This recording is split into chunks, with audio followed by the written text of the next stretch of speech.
Incompleteness Theorem, which says roughly that there are true statements about the natural numbers, but you can't prove all of those true statements. And we prove this by constructing a statement which is true but can't be proved. The statement that we prove is roughly, this statement is unprovable. So if that statement is false, it can be proved to be true, and if the statement is true, then it can't be proved. So we found a true statement which can't be proved. So you might be wondering, how is that not a proof of the statement? And also, how is that statement about the natural numbers? And that's basically what the rest of the talk is going to be about. I'm going to have to go quite quickly because there's quite a lot to talk about. So, yeah, I don't know how comprehensible it's going to be, but hopefully you should get the general gist. So I'm going to start by introducing a game which is called the MIU game. In this game, we play with strings. A string is just a sequence of symbols, and the symbols that we use are M, I, and U. Some of the strings are called theorems, because we can call them anything that we like. It's just a game, and the word we use is theorems. There's no easy way to necessarily tell if a string is a theorem, but we have things called derivations, which, if we have one theorem, we can make a new theorem. So this is one derivation where if we have a string which starts with M and ends with I, then we can add a U onto the end of the string. So the new string, say, MI turns to MIU, and MIU is a theorem if MI was a theorem. So the X here it's not part of the MIU game, that's just notating that we've got an MIU string in the middle there. So another derivation that we have is doubling whatever's on the end of the string. And if we've got three i's in the middle, we can turn that into a U. And if we've got two u's, we can get rid of them. But you can't do any of these derivations in reverse. So if you've got a string with a U on the end, you can't get rid of it, for example, and you can't just add two u's wherever you like. None of those derivations let us make a theorem from something that isn't a theorem. So we need to start with a list of initial theorems, and we call these axioms. And in this case, the only axiom that we start with is MI. So just to give an example, we can do a derivation like this. So we start with the axiom, we double it again, we turn three i's into a U, then we add a U, we double it, and we turn two u's into nothing. And this tells us that MUIIU is a theorem. How do we tell whether something is a non-theorem is another question. So for example, is MU a theorem? If it is, then the way to prove it is to produce a derivation. And we can do that by just searching for all derivations. We take our axiom, apply all possible derivations to it, take the theorems that produces and apply all possible derivations to them, and so on. If it's not, how do we prove that? That's a lot harder, because we can try the searching method, but we'll never find it, and the search will never tell us that we'll never find it. We'll just keep looking indefinitely and never come to an end. So the answer in this case is that we count the number of i's in a theorem modulo 3. So our axiom has one I, and if you go back and look at the list of derivations, you can see that if the initial number of i's in a theorem is 0 modulo 3, in all cases it's going to finish being 0 modulo 3, and otherwise it's not. So since our axiom has one I modulo 3, any theorem is going to have either one or two i's modulo 3, and since MU doesn't have that, then we can tell that mu is not a theorem.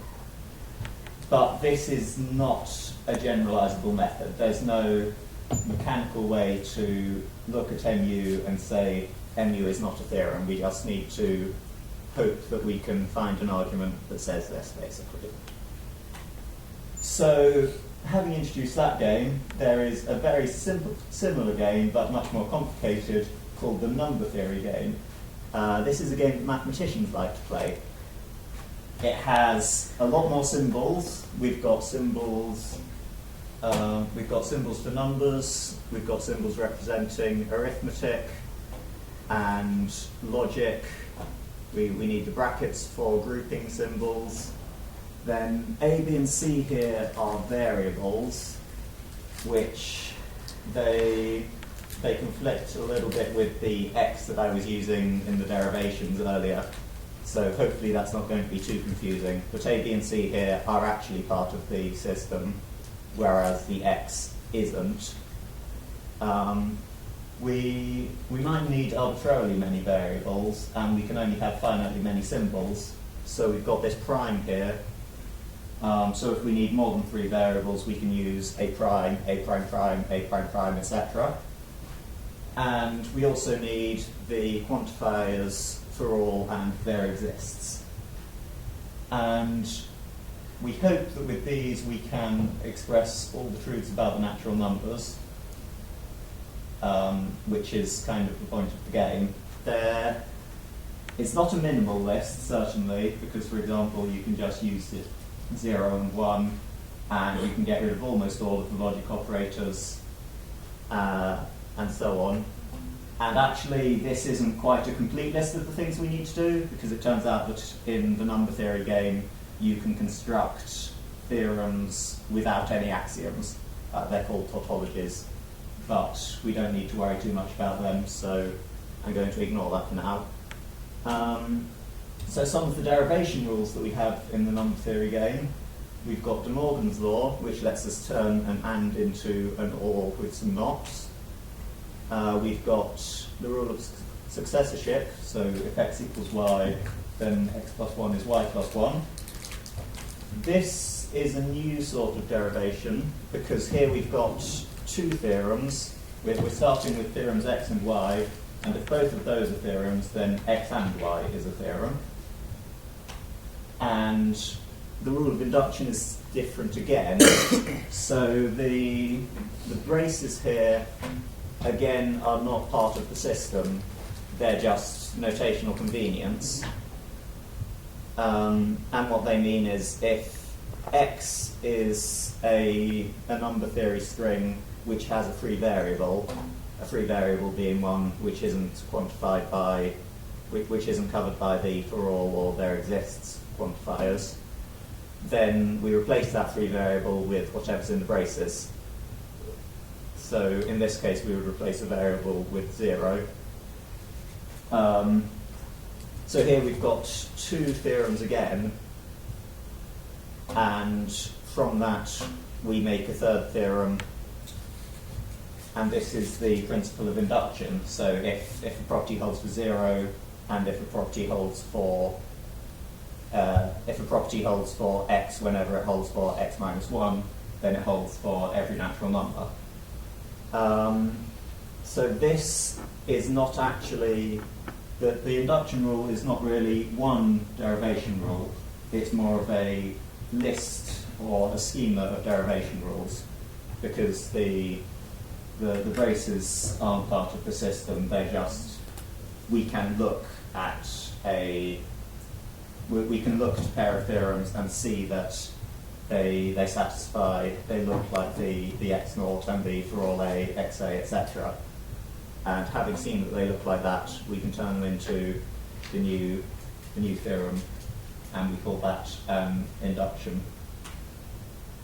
So we've got some axioms in this game as well. Even though we can generate things without axioms, we can't generate most things without axioms. So one of the axioms is that -1 is not a number. Then we add 0 to anything and we get the same thing back. This is the commutativity it's not full commutativity, but it implies full commutativity. And then we've got that anything times 0 is 0, and this gives us distributivity of addition over multiplication.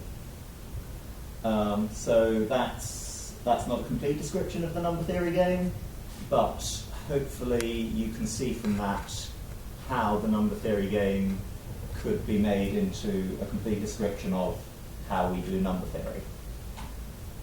So what we're hoping is that number theory is complete, which, if you take a statement in the number theory game, and if it's well formed, which I'm not going to rigorously define, but it basically means that you don't have things like A++++, which is just nonsense. So you've got to have a statement which looks like a useful statement. So if we've got such a statement, it might be true or false. It's certainly one or the other, but we don't really know how to talk about truth or falsehood really. So I'm not going to dwell on that too much.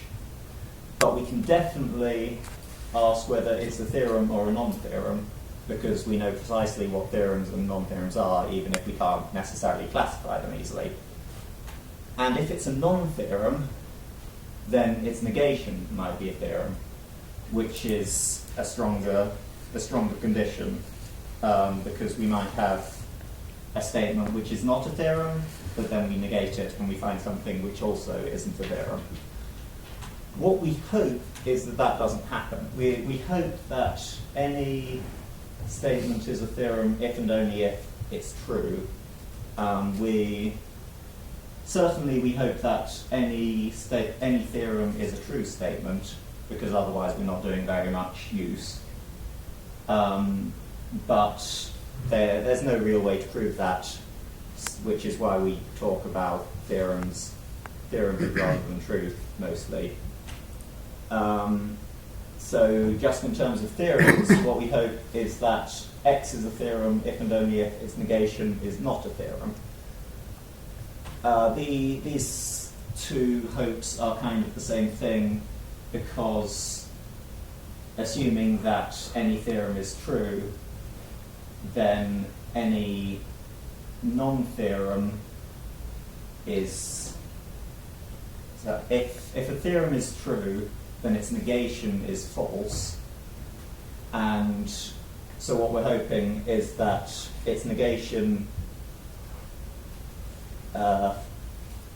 we're hoping that the negation of a true statement is a negative theorem.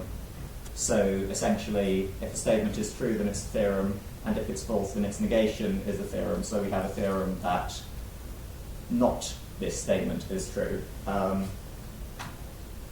what we're going to find out is that this isn't the case. Incompleteness basically says our hopes are false.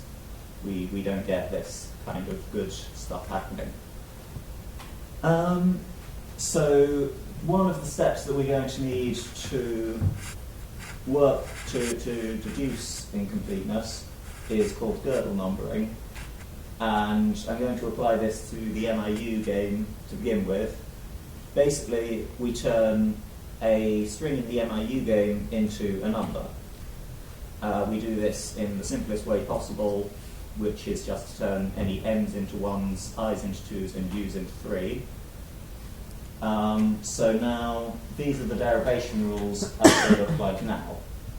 They're pretty ugly, but you can see here we've got the m followed by an x followed by, well, m followed by something followed by an I, and we turn that into m followed by something followed by IU. So we can do the same thing looking at all the others. And our axiom now is not mi, it's 12. So our derivation might look like something like this. So we've got 13,223 is a theorem, and that just translates into mu iiu. That might not, that doesn't matter too much. So we can do the same thing to number theory, and I'm not going to actually go into specifics because it gets a lot more complicated. De Morgan's law looks like this. So I put the parentheses and the symbols of the number theory game are in red. So mentally we should be translating those into some number. And the shift left thing that I was using earlier, turning, so when we're in base 10, the left angle things just add a 0 on the end, or add n zeros on the end.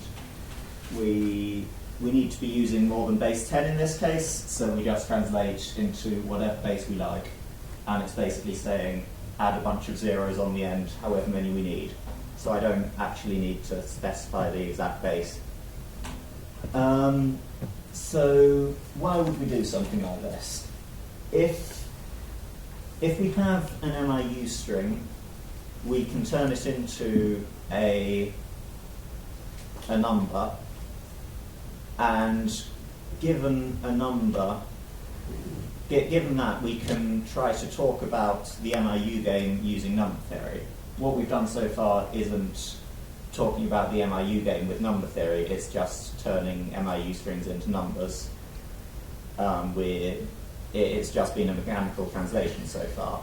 But maybe we can turn an MIU string into a statement of number theory which is somehow equivalent.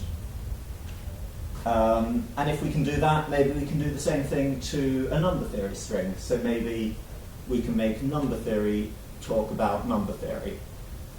And given that our eventual goal is to make a number theory theorem or a number theory statement talk about itself, this is going to be a good first step.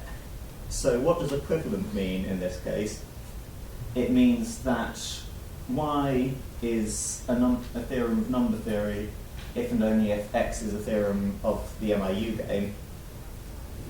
We can't just do this willy-nilly. So you could take, for example, if X was the number corresponding to MI, we could just take Y being, we could just say Y is the number theory statement, 0 is 0, and hey, X is an MIU theorem, Y is a number theory theorem, we're done. And equivalently, if X is MU, we could take Y as 1 equals 0, and we're still done. So we can't really do that, that's cheating. We want to be able to do it even if we don't know whether X is an MIU theorem. And then, if we got very lucky, we might see that the statement Y that we construct is not a number theory theorem, and that would actually tell us about that would tell us that X is not an MIU theorem, or vice versa. It's not necessarily possible to do that, but we don't need to worry too much about that actually. It turns out that we can construct such an equivalent statement. I am not going to prove this because I probably don't have time, and the proof isn't especially difficult, but it does require introducing concepts which I definitely don't have time to do. So instead of that, I'm going to try to convince you that it's true, and you can look up the details if you're really interested. So what I'm going to do is I'm not going to talk about whether an MIU string is a theorem in number theory, but I'm going to construct a number theory statement which is a theorem if a MIU statement is a well-formed MIU string. So if we've got the number 4, for example, that doesn't correspond to any MIU string, so our number theory statement would be false.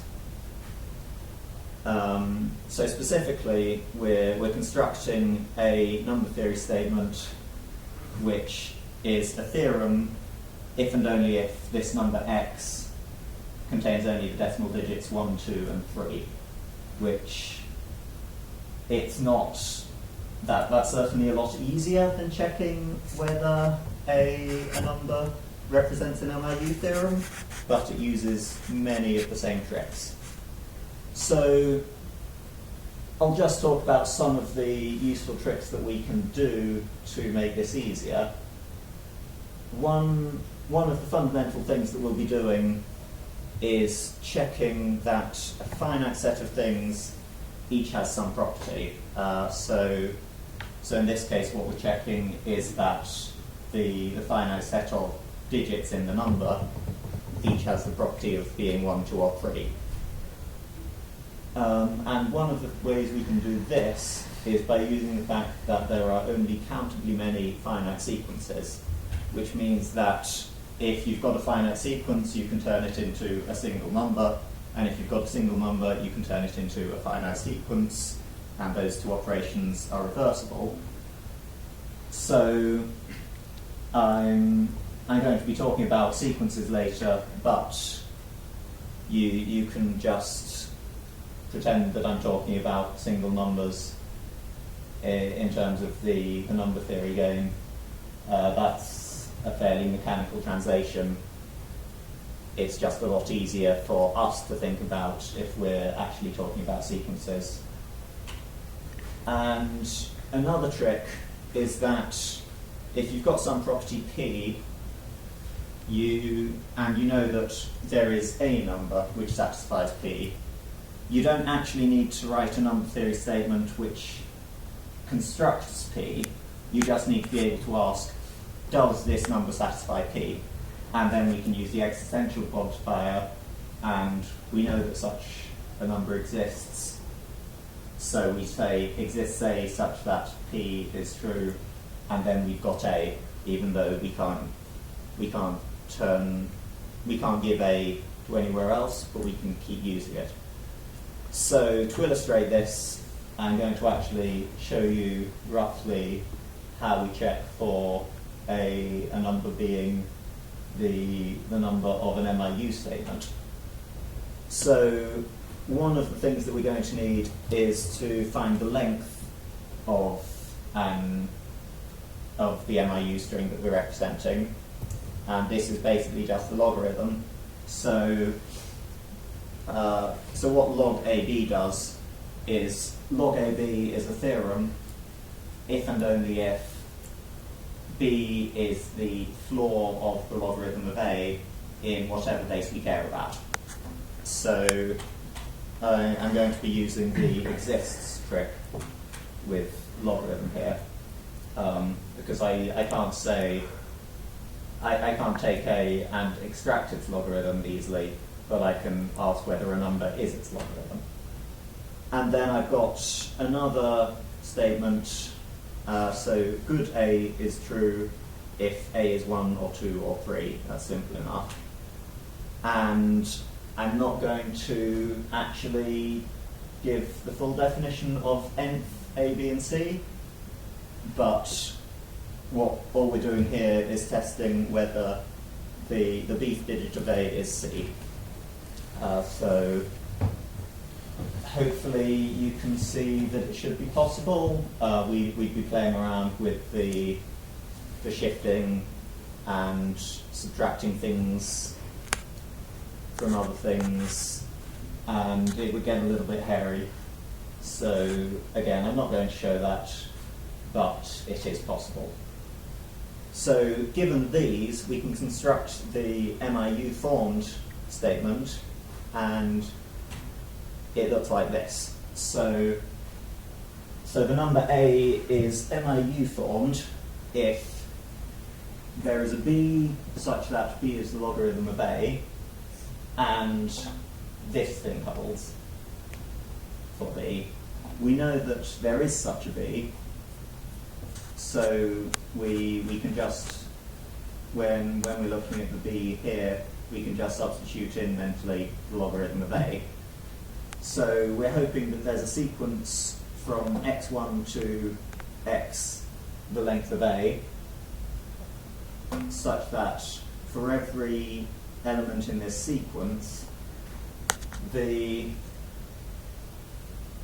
appropriate digit of the number A is the given element in the sequence, and that element in the sequence is a good number.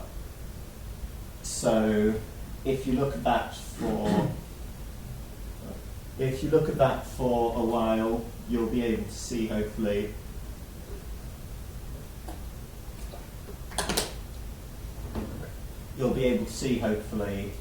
that this statement is a theorem of number theory if and only if A is a well-formed, A is the number of a well-formed MIU string. So, given that we can do that, we can also talk about, it's a lot more complicated, but we apply the same tricks to the number theory game, and we find that we can ask whether a statement of number theory as represented by some number. So we take a statement of number theory, we turn it into a massive number, and we ask, does this number represent a theorem of number theory? And the way we do this is, given any statement of number theory, we can turn that into a number. And the derivation is just a long list of statements. So we would start with some axiom and deduce something from that, and that's our second statement, and so on and so on. So a derivation is just a long list of statements, so we can also construct a number which represents the derivation. Having done that, we've got the number of derivation and the number of a statement. We can ask whether the derivation proves the statement. Yeah. So the way we would do this, we would construct an NT statement, which I've called NT derived, and roughly speaking, if I go back a bit, the way that you do this is you'd be using the sequence trick here, but the sequence that you construct, you're going to want to construct a sequence where the first element is the first statement in the derivation, the second element is the first two statements in the derivation, and so on. So the nth element is the first n statements in the derivation. And you're going to want to check for each of those, does the last element follow, can the last element in this subsequence, can this be derived from the previous elements in this subsequence? So when we're looking at each element of the subsequence, we don't care whether the previous, when we're looking at each subsequence, we don't care whether the previous elements in the subsequence can be derived at all. We're just caring whether the final element can be derived from the previous elements. But because we do this for all the subsequences, then we find that if any of the statements in the derivation can't be derived from the previous ones, then at some point we're going to get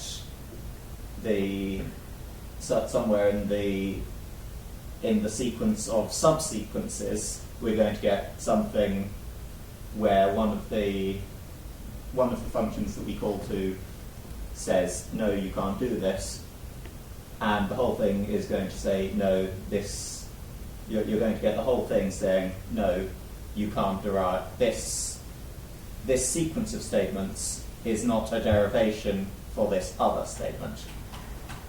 So that's how we're going to, that's the general gist of how we would construct this statement. And having constructed a way to ask, does this derivation prove this statement, we construct another statement which asks, does this number here represent a theorem of the number theory game? and this is a very simple way. We just ask, is there a number which represents a proof of this statement? So that's how we ask in number theory about we have a number theory statement and we turn it into a number and we ask of this number, does this number represent a theorem of number theory? So we've got number theory talking about itself, which is a key step in what we need to be doing. But note that when we've got a statement of number theory, but we can't easily tell whether it's true, so we can't just by turning a statement of number theory into a number and turning that into another statement of number theory, that doesn't make the original statement any easier to show that it's a theorem. So we've got number theory talking about itself, but we still need a specific statement of number theory to talk about this statement itself. So we can get statements which talk about other statements. We need a statement which talks about me. So you're probably familiar with the liar paradox, which is the statement, this statement is true. That's not the statement. The statement is, this statement is false. That's a completely different statement. So the liar paradox says this statement is false, and that's a paradox because if it's false, it's true. If it's true, it's false. So it's very similar to the statement we're trying to construct, which is this statement is unprovable. We've turned the true into unprovable because we know how to talk about provability, whereas we don't really know how to talk about truth in the number theory game. But because this uses self-reference and we haven't worked out a way to do self-reference, we can't really use the liar paradox as a model. Then there's this version which isn't much better, where P says that Q is true and Q says that P is false. This essentially is still self-reference because even though we're hiding it behind a level of indirection, if you try to substitute the definition of P into the definition of Q, you're going to find that Q is saying that Q is true and P is... You find that Q says that Q is true is false. So Q is talking about itself. So a guy named Quine came up with this statement here, which...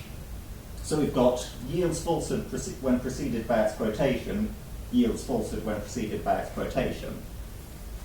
This is the liar paradox, but without self-reference. Because suppose this statement is true, then what we have is yields falsehood when preceded by its quotation. We've preceded that by its quotation, and we claim that this represents falsehood. So we're saying that the statement is true says that the statement is false, and vice versa. If the statement is false, then the statement claims that the whole statement... If the statement is false, then that would claim that the whole statement yields falsehood when preceded by its quotation, yields truth when preceded by its quotation. I think that's the way it works. Something along these lines, at least. So if you read about it, you can see that actually the Quine statement is basically the same thing as the liar paradox, but it doesn't use explicit self-reference. And this turns out to be the key to what we're doing. So if we've got an NT statement with three variables, we can take any number we like and put that into the NT statement. And in particular, we can turn the NT statement into a number, and we can substitute that number into the original statement. So let's construct a formula and call it Quine, which tests whether B is the number that you get when you take A and you replace the three variables with the number of A. So essentially what this looks like is this, but like I said before, the braces aren't actually part of number theory, so we would need to do an explicit calculation to work out whether B is equind. We can't plug that in like that because that doesn't mean anything in the number theory game. That's just a convenient representation for us. So this is where we've got to. We can very nearly construct a statement which says this statement is unprovable. So we construct a statement U, and U says there is no number B such that B is equind and B is a number theory theorem. And then we quind U and we let that big number be G. So we found G, we've plugged U into its own free variable.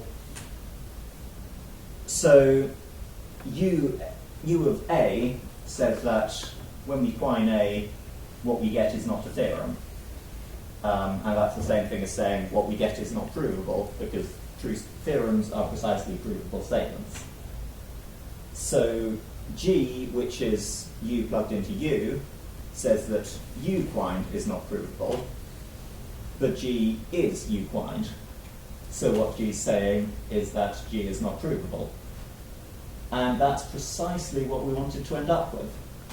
So what we've got is that if G is false, then G is provable, and that means we can find a proof of G.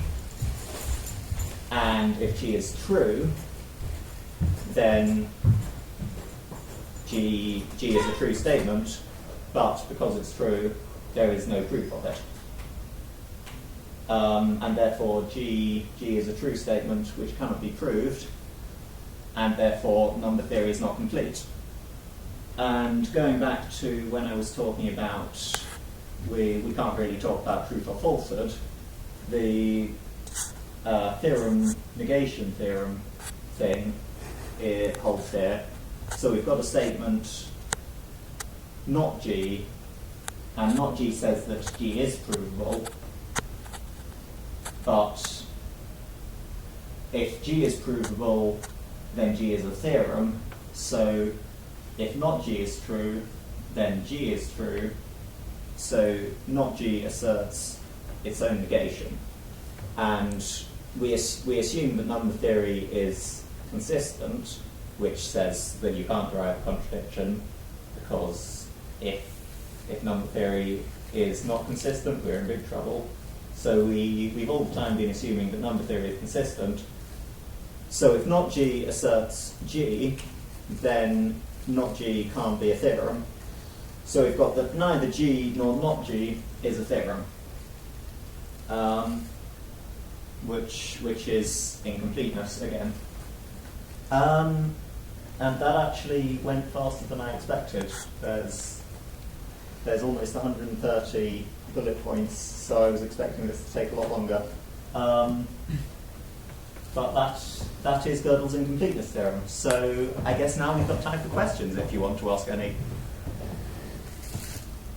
Why is it not good enough just to use the statement in English? Sorry? I don't really understand the point. Why can't you just do this with the statement in English? So just say this statement is unprovable. Yeah. Because when we're talking in English, we don't really have a well-defined concept of proof. So in some sense we have proved the statement, but the way we proved it is outside the system that we're working in. So if we just construct it in English, then we're going to get confused because we're working with two different levels of proof. So you can do it more rigorously. You would say that this statement is not provable in this formal system, but then you've still got the self-reference problem, So you'd have to say, cannot be proved in this formal system when preceded by exploitation, cannot be proved in this formal system when preceded by exploitation. And what you've got then, you still need to show that this statement can be translated into a formal system.